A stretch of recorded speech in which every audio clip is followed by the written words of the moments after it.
Hey guys, Dave here with Wags Automotive. I'm going to show you guys something a little different today. I had a little problem with my trailer hauling my cars. Oh, and by the way, I got a real cool surprise for you guys coming up here pretty quick. I think you're going to like what I got to show you.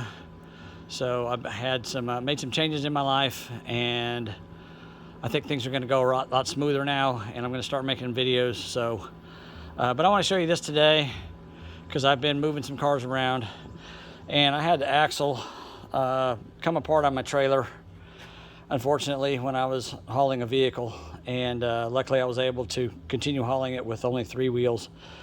But I want to show you how to fix it yourself without having to replace the axle and spend a bunch of money. I can tell you, I called the trailer store here in town, and for this piece here, well, I'll just show you what I got. So I got this axle here that's a weld-in axle, and over here I've got new wheels too and new tires. But I got this hub, came with all the bearings, even came with lug nuts, everything.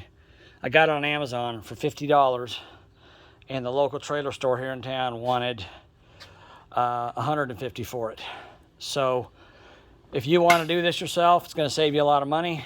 I'll show you what I did and how I did it, and we'll go through that real quick. Okay, so here's the old axle, and as you can see, it's freaking destroyed. It ruined it. It destroyed the threads and everything. So what I did, it obviously went up there and welded it in place. So I took a torch and I cut it off, and I kept cutting it back until I got to this plug right here. This plug was the end of that axle. It was welded in like that. So when I could see a line around here with my torch, then I knew I was getting close, and then I just took a punch and I knocked this out. And I've ground this smooth, and if you notice, it's got a bevel going inward instead of an outward bevel. And the reason for that is because when I put the axle in, I've got some space in there. I've got some space in here that I can weld this up, so it'll help. Now this axle was actually a little too small, so I took flat washers and welded them on and ground them flat.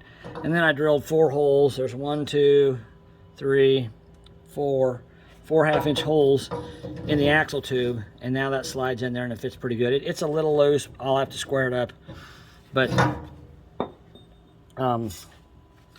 that's not a problem. Oops.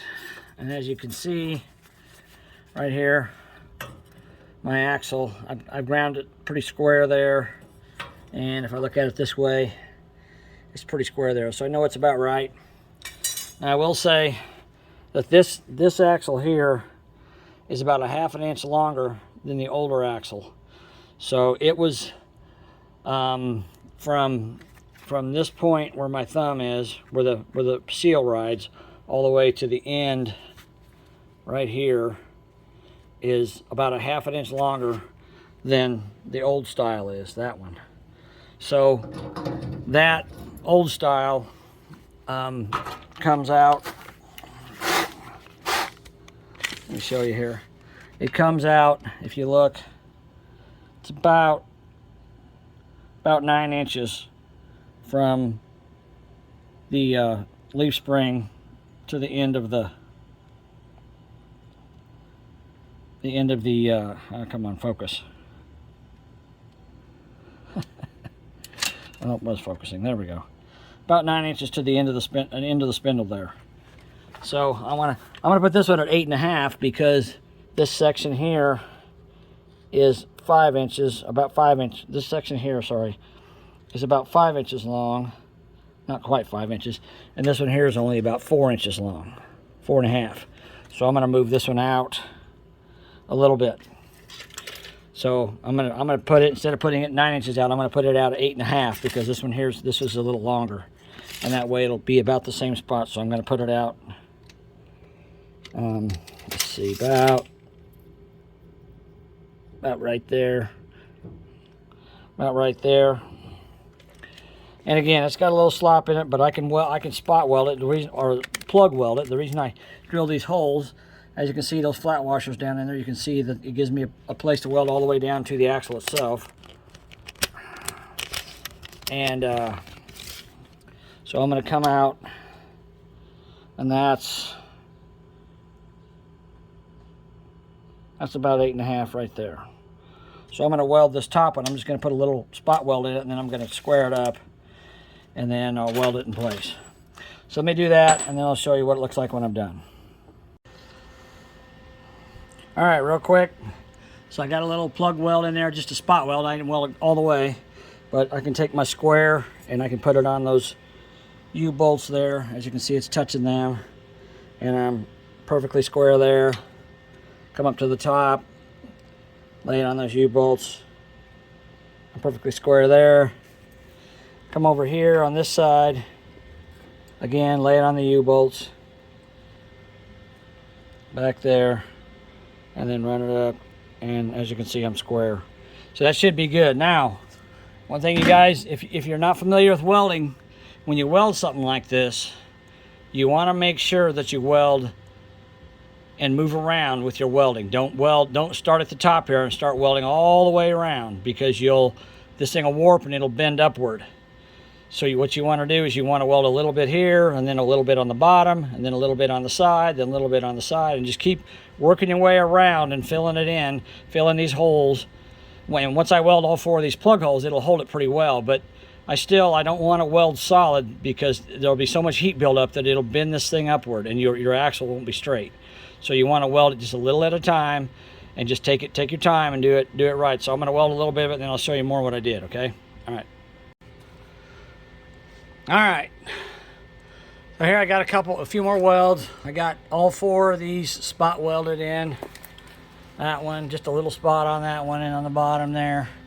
And then I put 4, 1, 2, 3, 4 welds there on the outside. That's the way it stabilizes it. Now what I'm going to do, I'm going to go and I'm going to weld a little at a time, and I'll just keep moving around so the heat is evenly distributed. And let me show you. I can get this square picked up off the floor. It's hard to do with gloves on. There we go.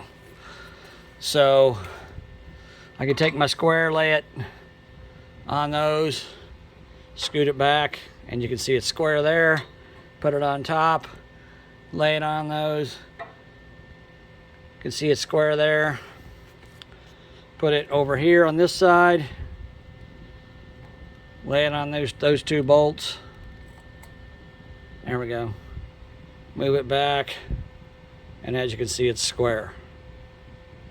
So I just want to keep putting a little bit of heat, you know, here, and then down there, and then over there, and just keep going around and around a little bit at a time. You know, I'm going to weld probably maybe a 1/4 inch or 1/2 inch at a time. And I got this reverse bevel so I can fill in way inside there with weld, and then I can put another bead on the outside to finish it off, and I can also do the plug welds, of course, and that'll make this axle really solid, and it ain't gonna go anywhere. So I'm gonna go ahead and weld it up, and then I'll show you when I'm done welding it. All right, so here's the next step done. So as you can see, I got 1, 2, 3, 4 plug welds welded all the way up. And then if you look around the perimeter here, you can see I've welded inside the bevel as far as I could reach. Some parts were easier than others, but you can see there's still quite a bit of room left there for me to add another bead on top, which I'm going to do. So now that that's done, I'll go around and I'll put a solid bead all the way around, and let's take our square. And I know some of you guys are going to say, well, you're using the U-bolts. That's not really, you know, precision. You could lay it against the axle too, but you know what? It's a trailer. It's not going anywhere. I mean, the worst case scenario, if this axle is a little bit crooked, it's going to wear the tire funny, but it's a trailer. It's not going to hurt anything. So I'm laying my square on those 2 U-bolts, which are the same diameter, by the way, so they should be square. And we put the square there, and as you can see, I'm square. Put the square on top, lay it on top of the U-bolts, put it down. As you can see, I'm square. And come over to this side, put the U-bolt, or lay the square on the U-bolts, and come back. Whoops. Hold on. There we go. Okay, come back to the face of the axle shaft, and I'm square. So that's the trick to going here and then there. Well, actually what I did is I welded this section first, and then I went to the opposite side and welded a little bit. And then I went down here to the bottom, welded a little bit, and then I came up here to the top and welded a little bit. And then I went back and I filled, and I welded this one, and then came over here and welded that one, and then came over here and welded that one, and then came up here and welded that one. So I did it in 8 steps, 4 little welds, you know, 1/4 inch, 1/2 inch long, whatever. But like I said, I got as far back into that belt as I could, because now I can take and put a second bead over the top of this bead and make it nice. And by the way, if you guys don't have a torch to cut one of these off, since that tube is hollow, obviously you could use one of these, you know, and just cut it off. You could do that too if you don't have a torch, but obviously you're going to need a welder, and you're going to need a drill and some really good drill bits, because this axle tube is probably 1/4 inch thick. It's pretty heavy stuff, so you're going to need some really good drill bits. And what I did is I drilled through the top, and then ran my bit from the top down and drilled on the inside through the bottom, and then I drilled here through the side, and then ran my bit all the way through and drilled from the inside out on this for this one. You know, and they weren't exactly perfect with the washers, but they were close enough that I could get a plug weld in there, and that's really all that matters. So, all right, so I'm going to finish welding it up, and then I'll show you the finished product when I'm done. Okay guys, I finished her up, cleaned her up. I think she looks damn good. I'll show you the result here. So there's my final weld over the top. I can get my camera, there we go. Come on, focus. All right, you can see that.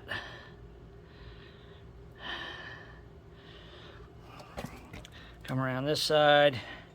And I did it, again, I did it in stages. I did a little bit here. I did a little bit at the top first, and then a little bit there, and then came down here and did one, and then I went back and filled all 3 of those in. You can see my stopping and starting points. But I used to weld professionally, and now I just weld for me, but I think that's a pretty damn good weld. It isn't perfect, but it's definitely not going anywhere. I gotta let this thing cool way down before I can, you know, put the bearings on and all that. But that's what it looks like, the finished product. So if you want to fix your trailer yourself, you need a welder, you need a drill, and you need a little bit of skill, a square, and either a torch or a grinder, one of the two. And remember to put the bevel on the inside of the pipe, not the outside of the pipe. That way you can fill it in with 2 sets of welds, put you some plug holes in it, and weld it up, and it's going to be bulletproof. In case you want to know, I use a Lincoln 180C. On this one I had my heat all the way up to H, and my speed was about 5. That worked really well for me. If you're familiar with welding, you know when you weld, you want the weld to sound like bacon frying, and that's how this sounded. You want a nice clean weld. I use gas with my welder, a mix of argon and CO2. It's a little tank back there. But this little Lincoln 180C, if you're looking for a welder, this is a fantastic welder to use in a shop environment like this. I mean, I don't know how well it'll work in an industrial environment, but for me it works great. So here's my shop. It's kind of empty. There used to be a whole bunch of parts up there. There's my 73 Roadrunner with only 22,000 miles on it. There's my drag car Chevelle, and back there in the corner is my numbers matching Chevelle that needs restored, which I'll get to one of these days. But if you can look around my shop and see how empty it is, you kind of got an idea what I got going on here.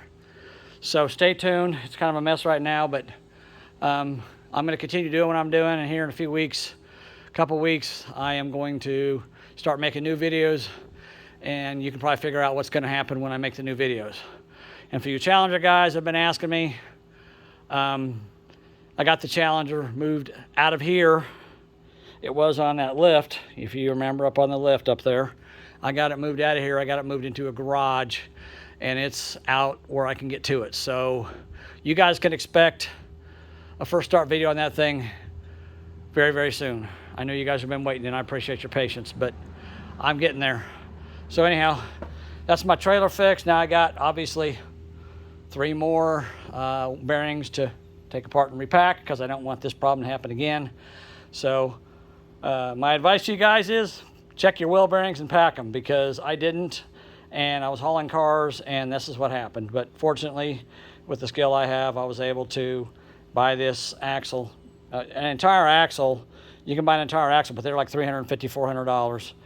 And I paid $50 for that, and I just went ahead and bought new wheels too, 4 new wheels like that, and 2 new tires, because when this came off, it came off with the hub and it went flying off in the woods, and I never found it. I looked for like 3 hours and never found it. I don't even know where it went. I don't know. I didn't look that day. I looked the next day because I didn't even know I lost it till somebody pulled me over and said, hey, you lost a wheel.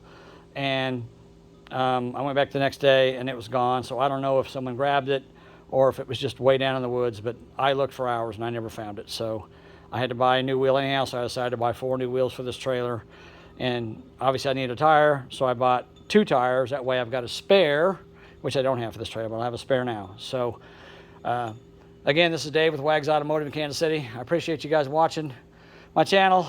I know it hasn't been a lot on there lately, but I promise you, before long, there's going to be a lot more content. So just be patient with me. Give me a few more weeks and to get things done that I need to get done, and I'll be back. So, by the way, I think my 72 Chevy truck is sold.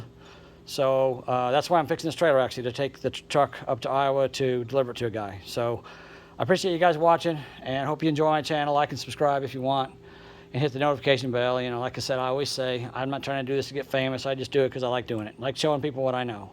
So this is a way to save money. You know, if I didn't know how to do this, I would have gone to a trailer shop and they probably would have charged me $500 to put a new axle in there. I spent $50 and used my Lincoln 180C and, you know, a grinder and a torch, and in 2 or 3 hours I had it fixed. So, you know, it's not that hard to do if you want to do it yourself. All right, guys, until next time, I appreciate you watching and have a good day. We'll talk to you soon. Bye.